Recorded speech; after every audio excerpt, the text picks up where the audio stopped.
here has heard of web components? Okay.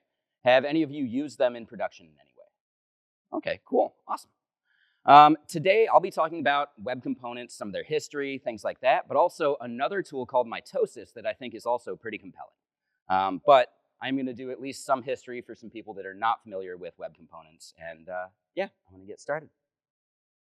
And just bear with me. I flew in. I got here like 10 minutes ago from my flight. So yeah, I'm a little tired still. So yeah, the title of the talk is Cross-Framework Components Using Custom Elements or Mitosis, and not the cell division like biology term. It's just a library that, there's only so many names you can come up with. So first, a little bit about myself. I am CM Griffing on all socials. Chris Griffing is my full name, and I've been a dev for around 10 years. I just started as a developer advocate at Gitkraken, which is really fun. And I just make content. Like, I'm really happy with it, and they just let me make YouTube videos and other content like that and encourage me to speak at events like this. So I'm loving it. I am a Twitch programming streamer. Like, how many people here even know that there are programming streamers on Twitch? A couple of you, that's awesome. Yeah, there are dozens of us. But I'm also a snowboarder. Like, at any given moment, I'd probably rather be snowboarding. I actually spent like 10 years out of high school as a snowboard bum down at like Mount Hood during the summers, Stevens Pass during the winters. So I really like to snowboard. So a little bit about Gitkraken. And I'm going to try and make sure this doesn't feel like a sales pitch, but I do want to talk about like the various tools we have, because it actually like hints at why we need to use web components at our company. We use a wrapper on top of them, but right, we have Gitkraken Desktop. Like, who here has ever used Gitkraken? Anyone? Awesome. Oh, really cool. Gitkraken is basically a suite of tools to make working with Git easier, right? And it started with the Gitkraken Desktop tool, which is an Electron app. We've also even got like a CLI tool these days, but we're not using web components in that. That's a different thing. But we have a web app, right? Gitkraken.dev, so you can actually use that on your phones. We have GitLens for VS Code, which is also like a really nice tool for making Git easier to use. I love the inline blame, right? Oh, who wrote this terrible code? Oh, it was me. Whoops.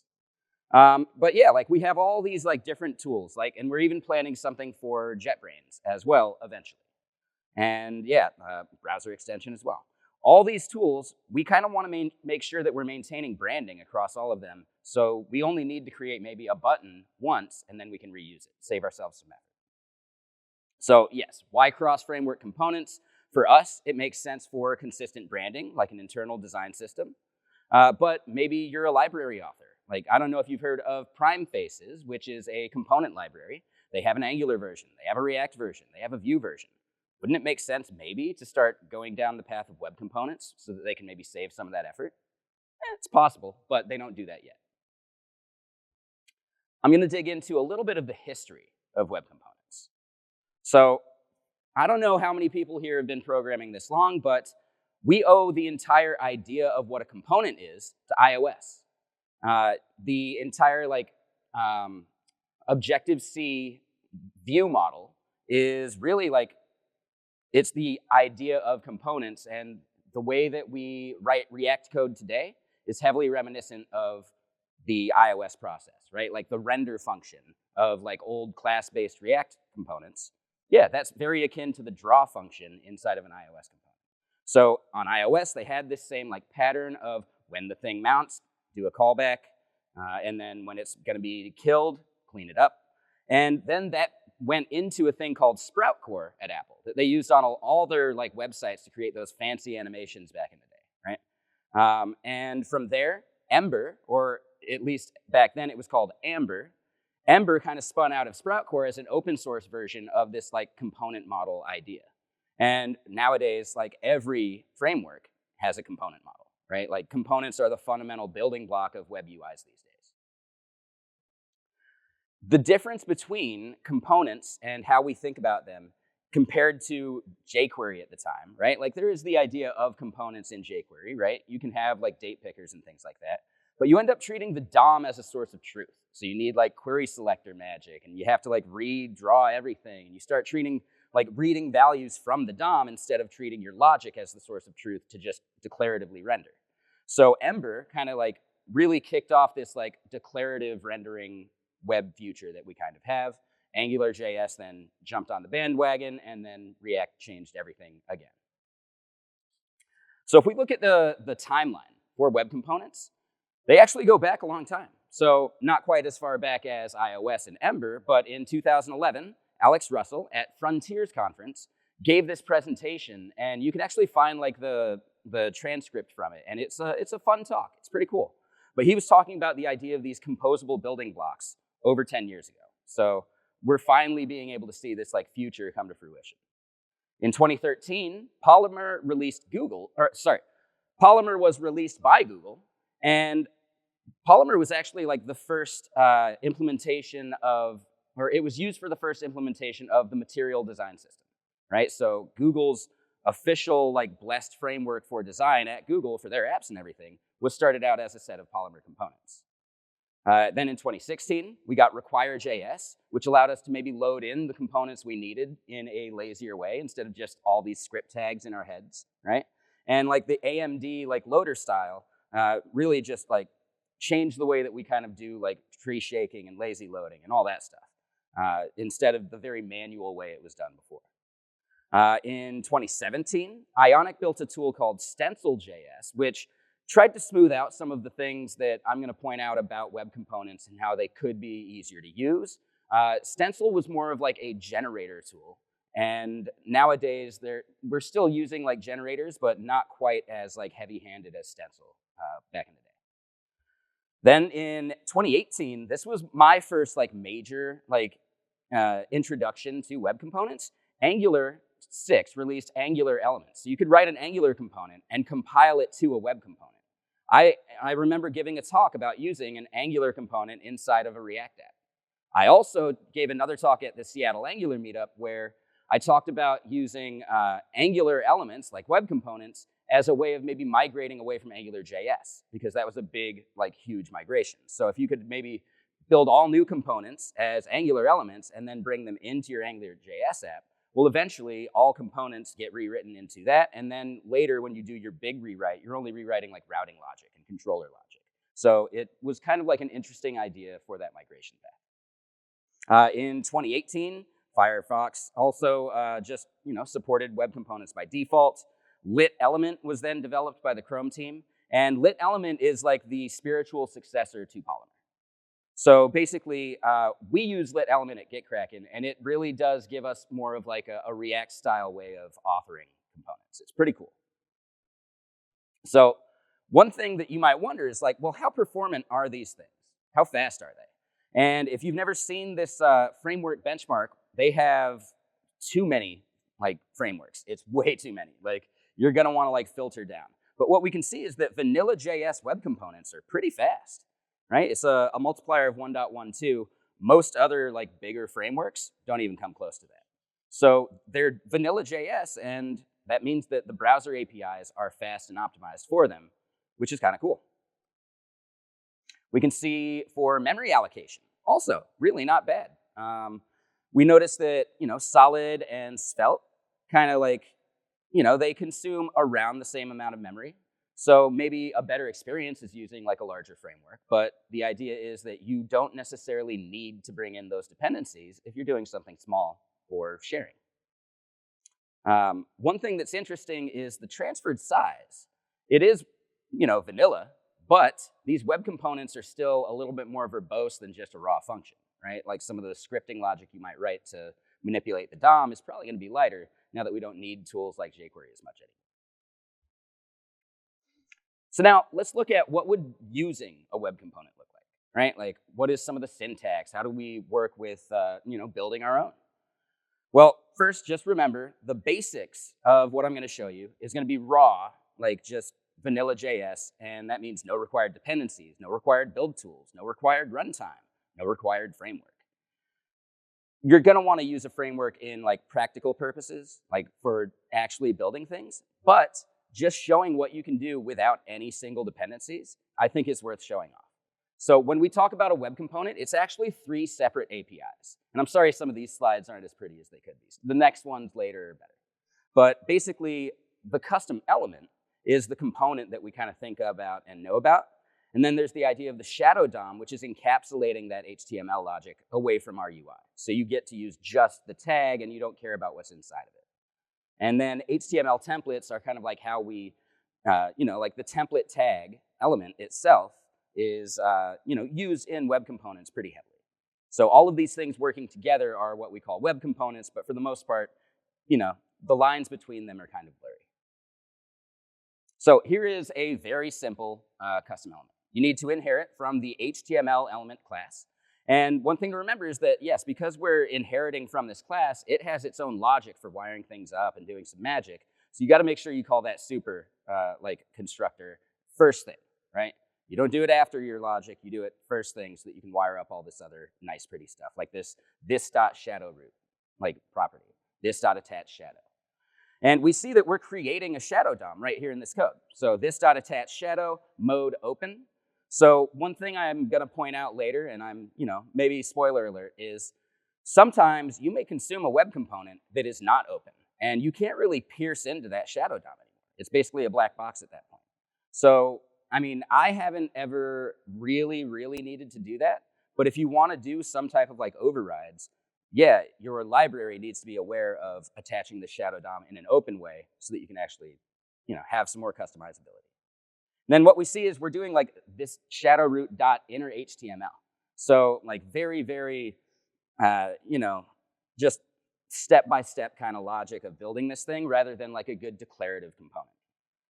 But we can just see like, yeah, we can style it. If you've done Angular before, you're probably familiar with that host selector. That is the element itself, which is cool.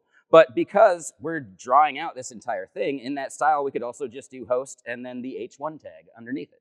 We can do all like just the standard CSS stuff we would like, but it's encapsulated and it's not going to actually like bleed out into styles for other elements. And then finally, this is the interesting part. We have this like custom elements.define. This is where we're taking this class and then telling the browser what tag is going to be used to render this element. You can think of it as basically like a div, but it doesn't even have like block semantics, right? We had to do display block because it doesn't even have that as a default. So kind of cool. And then finally, we just use it like any old HTML tag. Like, kind of fun. Now, that was very basic. Now, when we do component logic, there's stuff we want to do when we're mounting it into the DOM, right? We may have multiple different elements on the page, or we may have multiple instances of the same element and have some certain things we want to call in that connected callback. So that's like on mount or a component did mount and some of those like old school like hooks that we're used to from like class-based React stuff. And I want to point out, I still miss class-based React components. I think the mental model of like the lifecycle hooks is so much easier to teach people rather than hooks. But hooks are far more performant. They tree shake to much smaller stuff. I understand why it's the right way to do it. It's just, I would still rather start people off with class components. But what we see here is, yeah, we have a connected and a disconnected callback. And then there's this adopted callback. And adopted is a weird one. I've never had to use it myself. But basically, it fires when you're maybe dragging and dropping a component into an iframe or something like that. Like, it's a very like weird niche hook. I'm really curious why it's part of the API. But has anyone here ever actually had to use the adopted callback? I don't think so, right? And then finally, this is where like our reactivity happens. This is the attribute change callback. So if our props are going to change, we can respond to that and decide to re-render or change something in the DOM, or do some like heavy lifting logic to, just some prop like a size value, change our rendering, maybe style values, change, some of the styling. So yeah, very cool. But really only 4 major hooks. I don't know if you remember in Angular and old React class components, there were a lot of hooks, right? But you only ended up using maybe 2 or 3 most of the time. So it's kind of interesting that they really distilled this down to the simple, like, common stuff. Now, when we want to do props, we actually get this static prop element, or the property on this class. And we just define it in this array. So here we're going to take in a size value. And then we're going to react to it changing so we can, just log it out, right? Attribute name is the prop, changed from old value to new value. Now, why would you want to look at the old value? Well, maybe you might want to be doing some heavy lifting of making API calls or something, but you could maybe memoize some of that so you have a better experience for your user and it's more performant. So looking at these old values, you can maybe decide like, well, let me store it for later and then bring it back. Just it's nice having that old value, but you're not going to use it every time. The way to actually have data come out of your components is via events, just standard browser events. So you're going to do, add event listener, and you're going to listen for this very specifically named attribute or event. One thing that I found really nice in some of the tutorials and stuff I've seen is the idea of giving it this prefix, right? This namespace to that, because you're going to end up having a lot of events in the browser, and you don't necessarily want to collide with other components and what they're defining. So if you give it this nice prefix, you're namespacing it in a way that you're not going to have any major issues.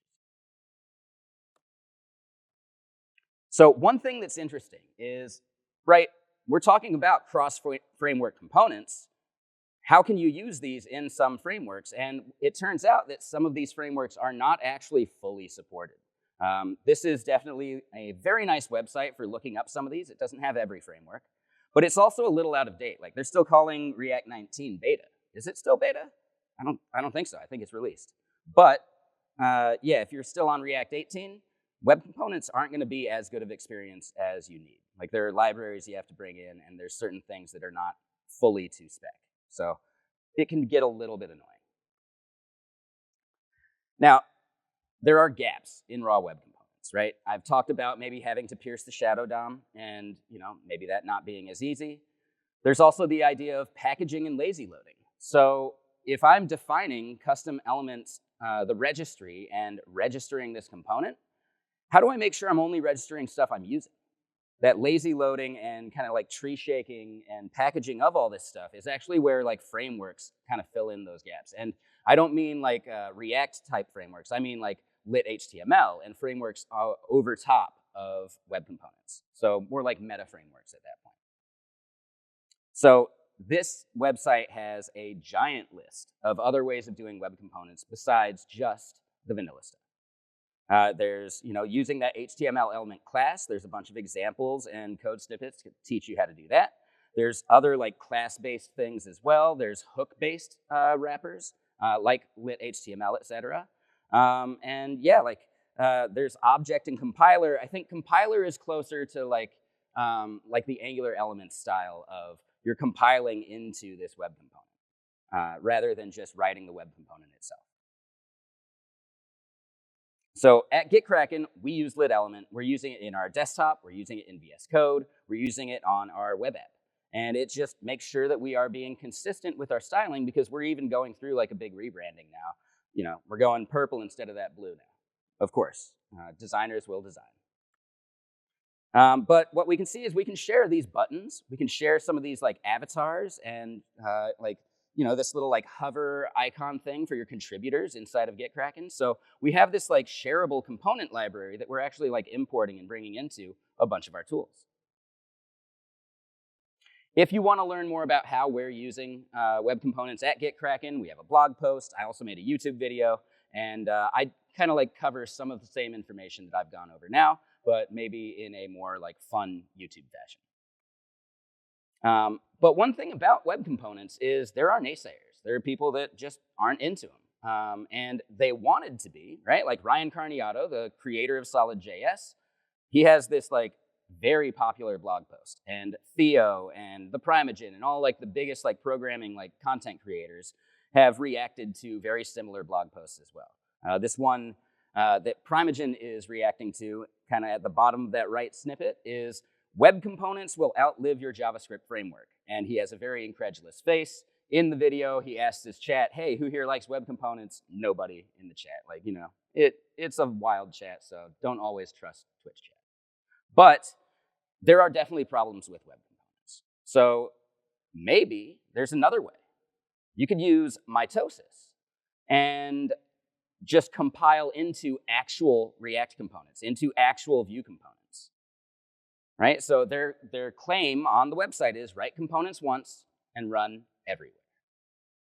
And looking at this list, they might be right. That is a lot of different compile targets that you can use. You can compile to Angular, Alpine, just raw custom elements itself, liquid templates, which is a Ruby thing, I think. I don't even remember, but Marco, Preact, like a giant list of all these things that you can compile to and use within your organization. One thing to point out is Mitosis is built by the Builder.io team, so they have a vested interest in you using their their low-code solution, but being able to like use it to generate components for yourself in any framework you're using, right? So they actually created this because they needed it for what they were building.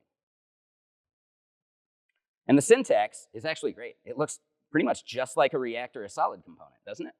So what we do is we have this like use state hook, and we can set the name to Steve, who I think, yeah, this is Steve, like the creator of Builder.io. And yeah, then we can just simply like listen for those props and call it like we would with any old React component.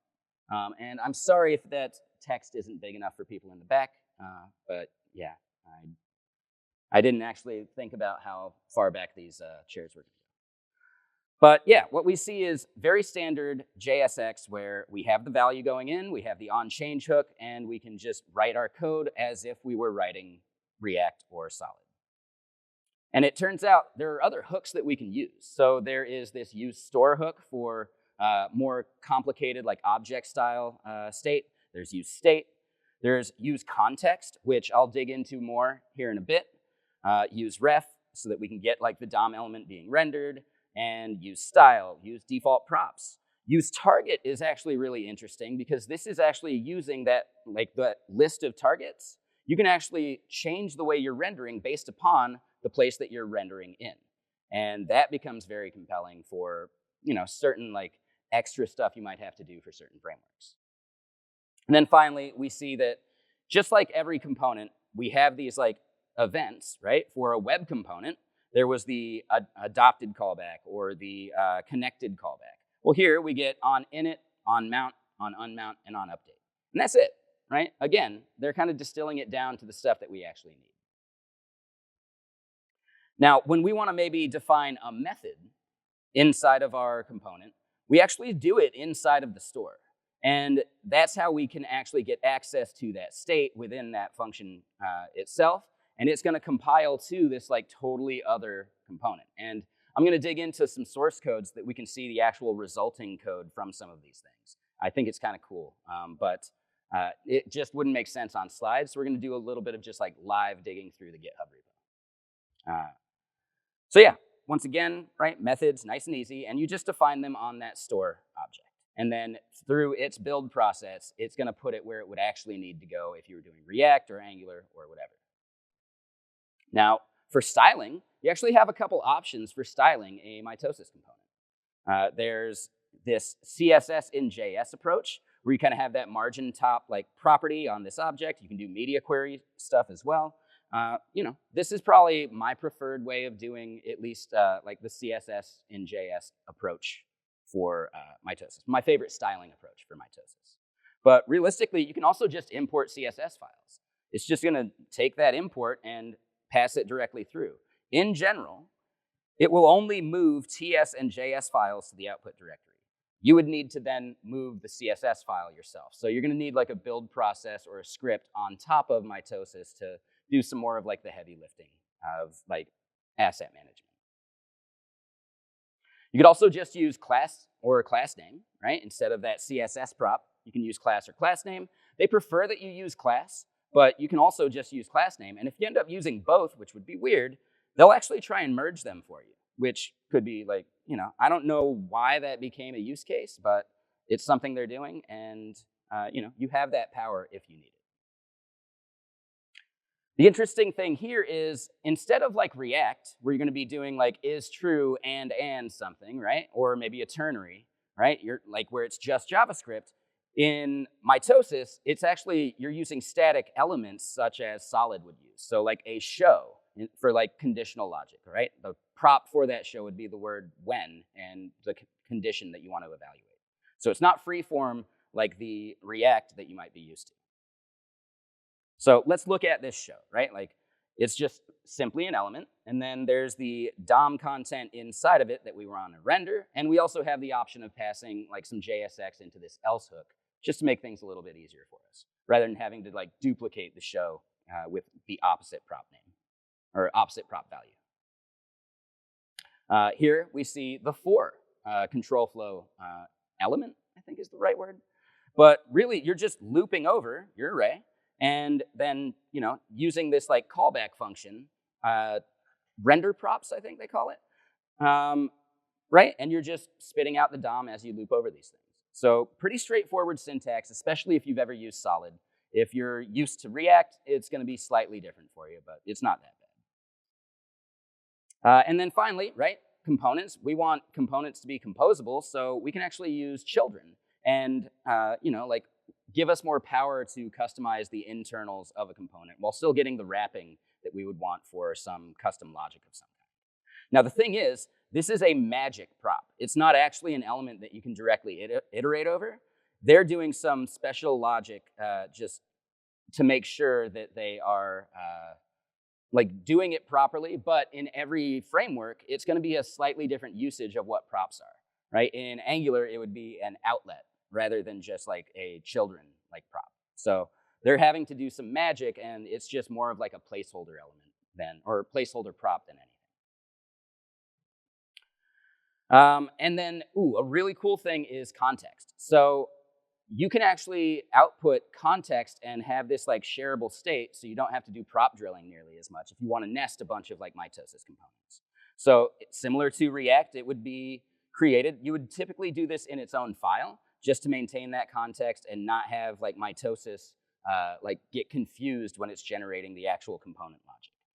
And it must end with .context.light.ts. The .light.ts is just a Mitosis convention for their logic. And the default export must be a function that returns the context object. So as an idea, here's us creating this context in another file, right? simple.context.light.ts. And we're setting, maybe a prop for foo. We're getting a function for foo uppercase for like, computed logic. You can set all sorts of stuff on there. And then later, you'll just consume it like context in React. So you would then do a use context. This would help us re-render the component when our context values change. We can also set the context for providing like a new value for it. And then we can return our provider over top to provide new values to that context. So pretty cool stuff. One thing that's interesting is JS libraries just work.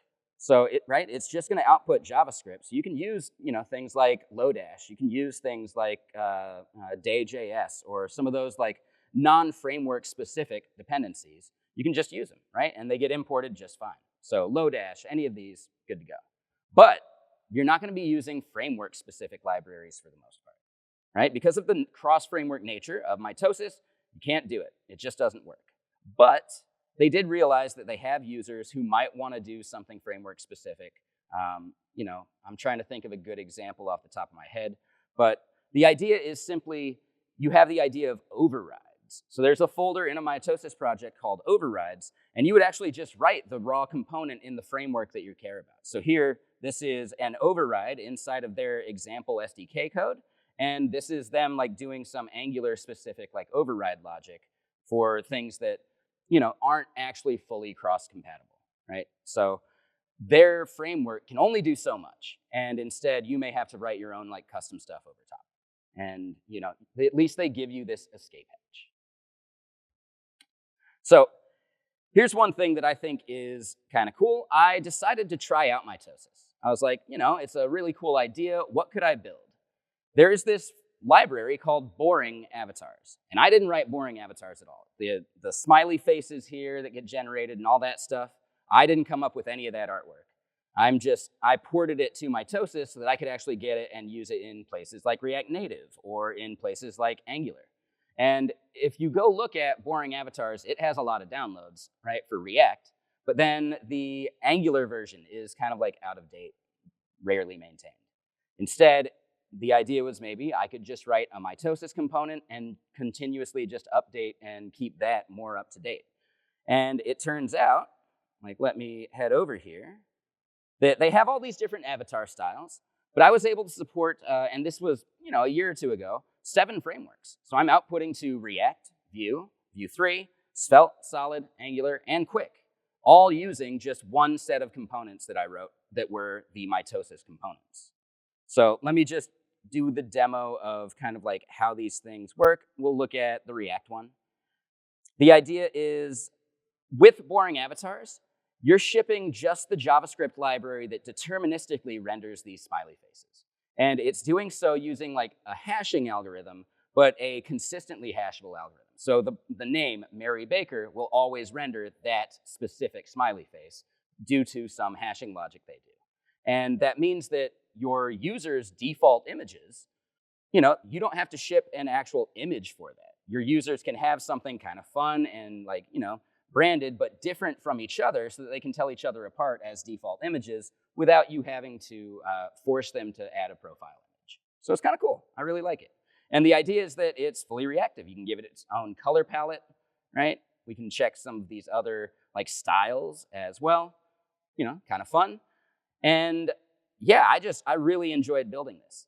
The fun thing is this demo is also like these components at the top for changing colors and changing the shape and the size. These are also mitosis components because I wanted to build out the demos using the components that, like for boring avatars, I wanted to actually dog food the avatars into the demo project itself. So it's pretty fun. Let me get to some of the source code. All right, that looks better. All right, and yeah, what we see is we have this like, app on top where I have these demos generated and they're consuming maybe the Angular component. So we head into it and we can see, I've got my app routing module because yeah, it's a web app, it needs routes. Like all of this is written by hand, but the actual like components themselves are just, yeah, there are imported components that were generated for us. And maybe going to look at those components would make more sense. So here in packages, what we see is that I've got my demo components, right? Those are all built from this demo project right here. And we're going to look at some of the source code for maybe one of the specific components like oh, hold on, that's demo. Yeah, so here in palette selector, that's where we're changing the colors and all that stuff. We see that I'm just defining my props. I'm defining some state in this store object. I've got these functions that are going to fire as our events so that we can, handle that change event and do some logic for changing those colors, especially to like randomize them. And then from there, if we go look at the output for it, that might make a little more sense on like what this is doing for us. So here we go, packages. We can see demo Angular. And the components we got are now generated into a full-on Angular component. So this whole template logic from what we were doing in our JSX, it actually got turned into this giant JSON blob that then they loop over, and it ends up being very similar to what like an AST might look like, right? An abstract syntax tree defining all the nodes within this. Pretty powerful. But again, like you don't have to maintain this. This is generated code. So instead, I'm just maintaining those mitosis components and then generating them into this, this Angular or the Quick or the Vue or all of that. Just, nice and easy, no problem. But it does mean that when I get into, let's look at some of the library stuff. Oh, no, I wanted to do it up here, right? If you're generating code, you need to be very explicit about that with your consumers, right? Because you don't necessarily want them making PRs to something like this, but we do still like want it to be open source and like viewable, right? We want people to, like the whole point of Mitosis is that it's not generating some opaque thing that we can't tell what's going on. It's generating something into a framework that we are actually familiar with, so we can actually understand the code and what it's doing better, right? Just compared to like some of the worst ways of doing web components. So pretty cool. And yeah, I think, let's see, do I have a context in here at all? Because that would be worthwhile.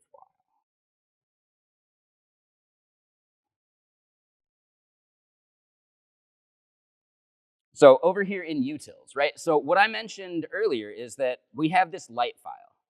And this light file is, we only export that one default function. So any other like logic or like larger like utility functions we want to write need to actually be put somewhere else.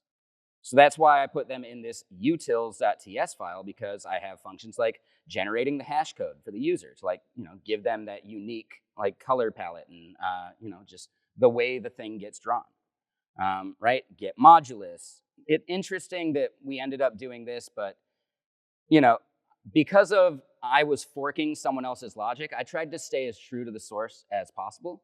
So some of these functions are not really that important, not that useful, but I just wanted to make sure I was copying exactly what they were doing, because just in case they wanted to contribute to the project, I wanted it to be familiar for them. But I haven't heard from these guys, the guys from like Boring Avatars, but it was just a fun project to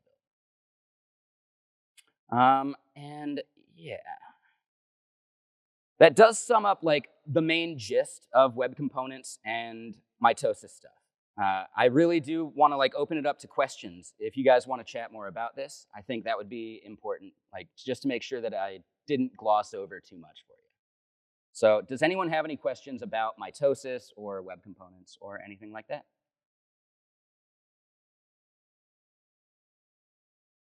Okay. Would anyone like me to dig into any of that source code over in the Boring or Avatars library? Can we see how it renders in like a browser, like for the web component version, or does it just render as regular HTML and JavaScript? Yeah, so it like in the demo that I'm running here. Yeah, like is that's the web component version? No. So this is mitosis. So this is compiling to, this is the React version. So this is React code running on this demo. I didn't actually have a web component version of this made, but they do support outputting to lit HTML and some other formats. I didn't end up doing that when I did the demo a couple years ago. But yeah, like these demos are React or Angular or all those things, and I just wrote it once. I just wrote the mitosis component. So yeah, like all these, like the view 2. Oh, all right, hold on. I think that one's called view instead of view 2. That's a bug. But the idea is, yeah, it's just the same thing, right? We're just going from framework to framework and getting consistent logic between them. Now, one thing that I do think, oh, I just randomized the palette. I was gonna say, right, we see that even from framework to framework, this renders the exact same. So this Mary Baker with that purple, right? If we had the same exact color palette, we would actually get the same exact like color rendering. But we're getting the same smiley face from framework to framework, which is interesting, right? So where that, we'll use the default values for these without me randomizing, and then it'll be more obvious. This Mary Baker is always gonna be that, orange, yellowish color, and the blue, and the smiley face where it's put, how big the smile gets, how separated the eyes are. That is gonna be consistent between all of these frameworks, which is really interesting because, again, we're in a whole bunch of different frameworks here, but we're able to keep it consistent with our logic.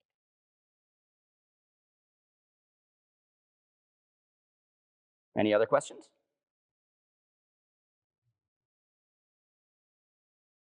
Yeah. So mitosis doesn't create web components. I'm sorry, say that again? So mitosis doesn't actually create a web component. It can, right? So if we go look at that list of supported targets, it can create a web component, but it's not its default. The idea of mitosis is instead not web components. It's another way of doing cross-framework compatible components, right? Like even though it's possible, the idea is that you still want to output things that work nicer in like the ecosystems that are using them. So if you wanted to use web components in React, we saw from that React list that they're missing some features, right? So instead, if you just output a React component, then you get that full like reactivity and just it works much better than just some of the stuff that might be missing. But yeah, if we look at the list of targets, we can see web components down there in the corner, And I could have tried to output to the web components with Mitosis. I don't have that part yet. With mitosis, like at what point does it start breaking or breaking? So you aren't typically going to build really complex logic with Mitosis. It's more for presentational components rather than like full-on application components, like heavy logic kind of stuff. Like you probably wouldn't want to build out like a chat widget, right? Something that depends on a lot of like server state and communication that way. But for presentational components that just take in props, render, and maybe do some like heavy lifting under the hood to spit out events, then it would work great. Mm-hmm. Yeah. Oh, sorry. He was first. What's in your opinion, what's the biggest selling point of using something like mitosis? Most companies are going to go one direction or another, right? So, and sorry for the video, what is the main selling point for Mitosis? I think there are plenty of companies where they don't decide on one framework, right? There are some companies where like teams have autonomy and they can pick whatever framework they want. So if you wanted to maintain consistent branding throughout all of like the micro apps that you're building internally at like a life insurance company, you can at least like have these like components that are compiled to the framework that some team is using. So you're still getting that consistent like styling and design system kind of stuff. I think that's the most compelling thing. Yes? You had a slide showing how much more performant the JavaScript HTML was in general, except for stall and others. So if you feed this web component into Mitosis and it turns into a React component, does that undo this advantage, or does it still have this advantage, the output from Mitosis? So the thing is, like, I probably wasn't clear enough. Mitosis and web components are really just fundamentally separate, right? So you're not going to get any of that advantage because you're compiling to a React component. So you're going to be dealing with like whatever performance implications are of the framework. Got it. Yeah. As someone who hasn't played with web components, hasn't been watching the videos about pros and cons, what are like the high levels of why people are bashing on web components versus why people like it? Well, I think the big thing about web components and why people bash them is that it's not a smooth experience yet. And because they were talked about and started in 2011, people feel like they've had so much time to get there and they're just not there yet. So, right, like interoperability and tree shaking and some of those things, like companies have had to create other wrappers on top, like Stencil or Lit, people are filling in these gaps with libraries rather than just using the platform because the platform is trying to be the lowest common denominator rather than like solve every problem.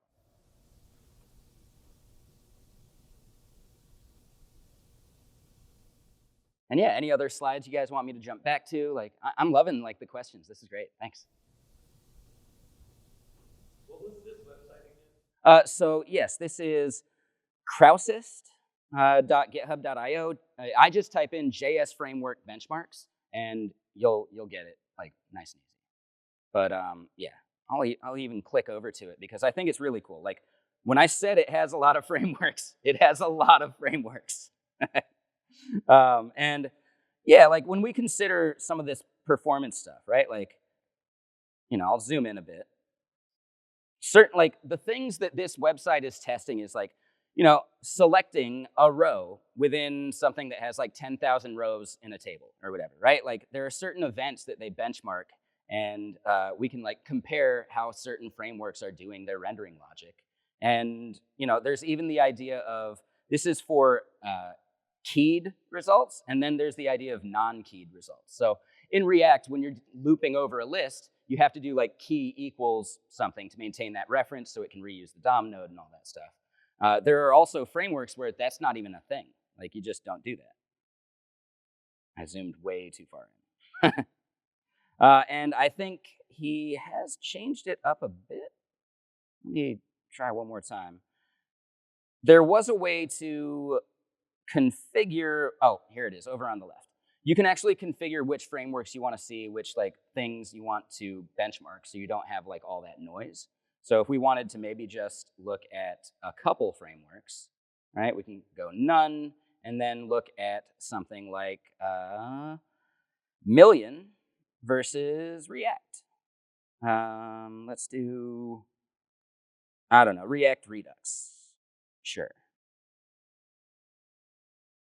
And then showing that, we can actually see the performance difference between something like Million, which is, it's basically like React, but it does some really cool like optimizing compiler logic.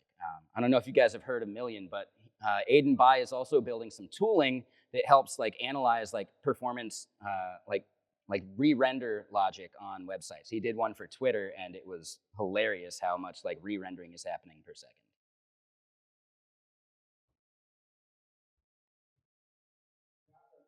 Sure. Is it possible with mitosis to take a component from something like React and then convert it so that it works on Vue? So, and the question for video was, can you use mitosis to take something from React and then use it for something like Vue, right? Basically, you're going to end up rewriting the component as a mitosis component, and then you get that broad like fanning out of like all the frameworks you want to hit. So for the most part, like this boringer avatars thing I made, I had to rewrite every component. So if we go look at it, like they're all kind of like their own thing. Let me dive into it. Like, so yeah, this like avatar beam.utils, I had to take their React component and then actually like, oh, sorry, not utils. Avatar beam light, I had to take their component logic in React and actually like rewrite it to mitosis. So there was a learning curve there for me, for sure. But yeah, what we see is like the way this like use store works is, and I didn't actually dig into that, so let's look at this, right? This getRect transform here, this function is defined on our store inside of the mitosis component. But then when we go look at the output over into some of the other frameworks, that function that we just saw is going to be like in very different places because different frameworks kind of do that differently. So if we go look at libreact and go to source and find the avatar beam.tsx, we can see that getRect transform is now just a function defined at the top level of our component function. But if we go look at Angular, we're going to see that it is a method on the class because Angular uses classes.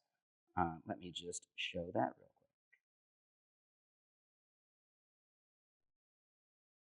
Oh, wrong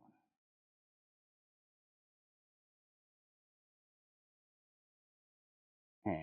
And right here. So getRect transform is now a method on a class. So they're using that store to basically use the AST, crawl it, and get it into this like kind of like package or wrapper that they can then translate to these other frameworks. So it's pretty interesting what they're doing.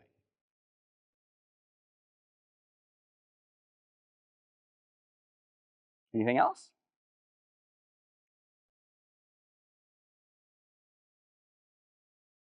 All right, cool.